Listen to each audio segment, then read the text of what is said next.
Como reflexión del capítulo 8, la mujer adúltera, la luz del mundo, los hijos de la verdad. Hay que resaltar varios puntos. Yo quiero resaltar con ustedes varios puntos. El primero de ellos, que pues le presentan a Jesús a una mujer que ha cometido adulterio y que la han atrapado en el acto, ¿no? La captaron en flagrancia. Entonces, Juan explica que conforme a la ley de Moisés, en su aplicación estricta y literal, la mujer tenía que ser apedreada. ¿Y Jesús qué hace? Jesús al principio, pues, él no les responde, hasta que por su insistencia es que empieza a escribir algo con el dedo. Y la escritura no nos dice qué escribe. ¿Por qué? Pues porque eso no es lo relevante. Entonces no tendrá su motivo, sí, pero solo él la sabe. Entonces, enfocarnos en el qué escribió no es lo relevante. Algunos piensan, teorizan que escribió el pecado de aquellos que estaban condenando en un primer momento a la mujer adúltera, aquellos que querían que fuera apedreada. Es una mera teoría. Pero eso solo Jesús sabe. Jesús sabe qué es lo que escribió y por qué lo escribió. Pero Juan resalta que algo paró a escribir. Les contesta Jesús y les pregunta que lance la primera piedra. No, les dice que lance la primera piedra a aquel que está libre de pecado. Y sigue escribiendo en el suelo. ¿Y qué pasa? Uno a uno, empezando por el más viejo, es que se empiezan a retirar. Uno a uno, hasta que ya nadie queda, ¿no? Entonces, ¿qué pasó? Pues no hubo alguien que lanzara la piedra. ¿Por qué? Porque los que estaban ahí entendieron que ninguno de ellos estaba libre de pecado. Y luego Jesús le pregunta: ¿quién te ha condenado? A la mujer adúltera. Y la mujer le dice: ninguno, Señor. Y Jesús le responde: entonces yo tampoco te condeno. Vete y no peques más. Y esto es bastante interesante. Si alguien tiene autoridad para condenar, es Él. Pero Él no vino a condenarnos. Y esta es una historia bastante importante que hay que tener en mente. Porque si aquel que tiene autoridad para condenarnos, cuando vino, no lo hizo, ¿por qué nosotros debemos de condenar a aquel que está pecando? Si ninguno de nosotros está libre de pecado, ¿no? Esto es una invitación para hacer un ejercicio consciente de evitar juzgar y condenar a los demás, ¿no? Primero hay que ver el pecado que está en nosotros mismos para poder decirle al prójimo el pecado que está cometiendo. Esto pasó con la mujer adúltera. Ellos querían el reproche, ellos querían la condenación, porque sí estaba pecando. Ok, pero ¿qué hay del reproche y la condenación para el pecado que cada uno de aquellos cometió?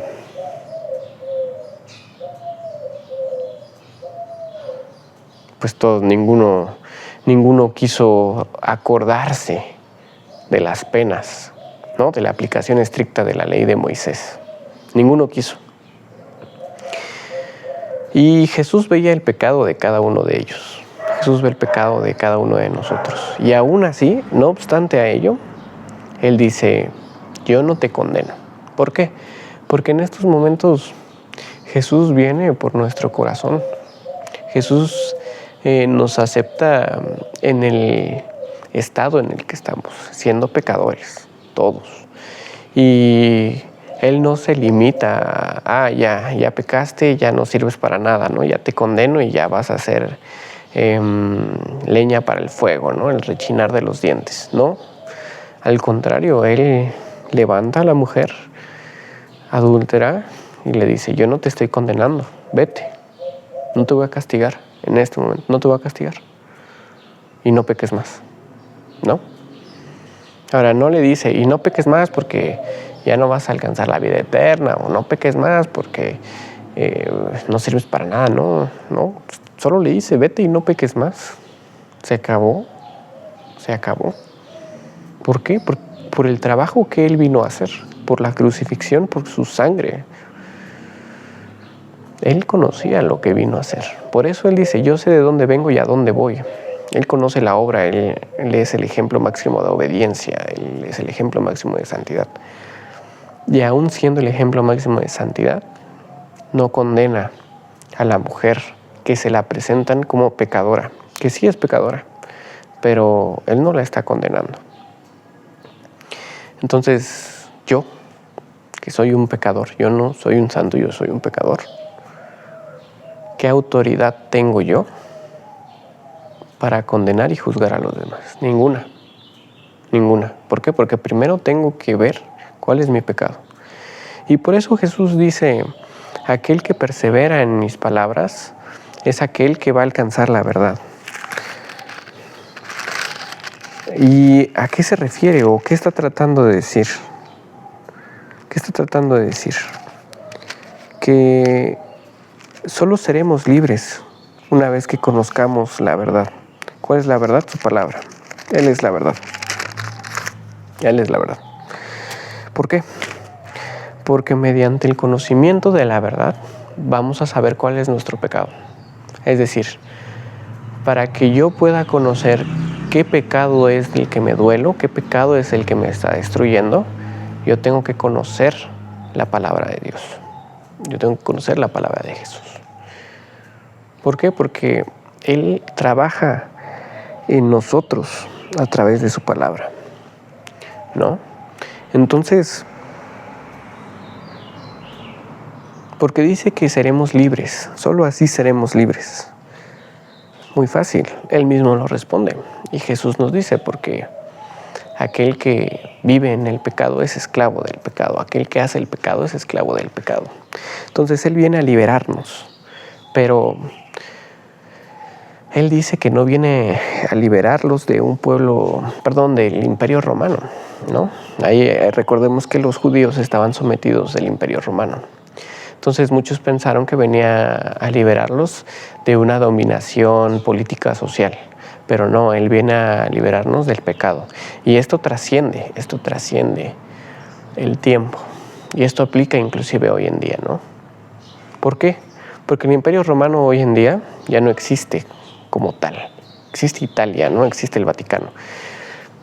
Pero el Imperio Romano ya no existe, ya no es un imperio. Entonces, si Jesús hubiera venido a liberar a los judíos del Imperio Romano, ya su obra hubiera terminado una vez que el Imperio Romano hubiera dejado de existir. Y ese no fue el caso, sino que viene a liberarnos del pecado. Y todos nosotros somos pecadores. Entonces, mediante Jesús es que nosotros podemos ser libres del pecado, no por nuestra propia fuerza. Necesitamos a Jesús para ser libres del pecado. Necesitamos a Jesús para tener el conocimiento de cuál es el pecado que nosotros tenemos y así poder ser libres. Pero es solo mediante Él. Por eso Él dice que Él es el camino. Él es la verdad y la vida. Él nos está enseñando, ¿no? Y hay que aprender a escucharlo. Hay que aprender a escucharlo. Ahora, en cuanto a la discusión que tiene con los judíos y dice que yo soy, esto es una referencia exacta, es una referencia precisa al libro de Éxodo, de Éxodo, en el que está Moisés en el desierto y está la zarza ardiendo. ¿Por qué? Porque cuando Dios le habla a Moisés y se presenta con él, le dice un nombre y el nombre es yo soy. En otras traducciones es yo soy el que soy. Entonces Jesús, al decir yo soy, está diciendo que Él es Dios. Es uno de los motivos por lo que lo quieren apedrear, porque para los judíos ellos no creían que Jesús era Dios. Y eso lo deja claro la Escritura, ¿no? Ellos están diciendo que Él está dando testimonio de sí mismo y que por eso no vale. Y Jesús le responde con la misma ley y le dice que el testimonio, para que valga, necesitas de 2 testigos. ¿Y qué dice Jesús? Pues yo doy testimonio de mí y por eso es válido. Pero también el Padre da testimonio de mí, porque es aquel que me manda. Y luego les dice, si ustedes fueran hijos de Dios, lo entenderían, lo aceptarían, hasta cierto punto. Pero ustedes no son hijos de Dios, su Padre no es Dios. Ustedes dicen que es Dios, pero su Padre no es Dios. Su Padre es el diablo, que es el padre de todas mentiras. Es el padre de las mentiras, ¿no? Es un mentiroso y es un asesino, y así lo ha sido desde el principio. Entonces Jesús se los dice en la cara. Y es evidente que existió una discusión entre ellos y que existió indignación.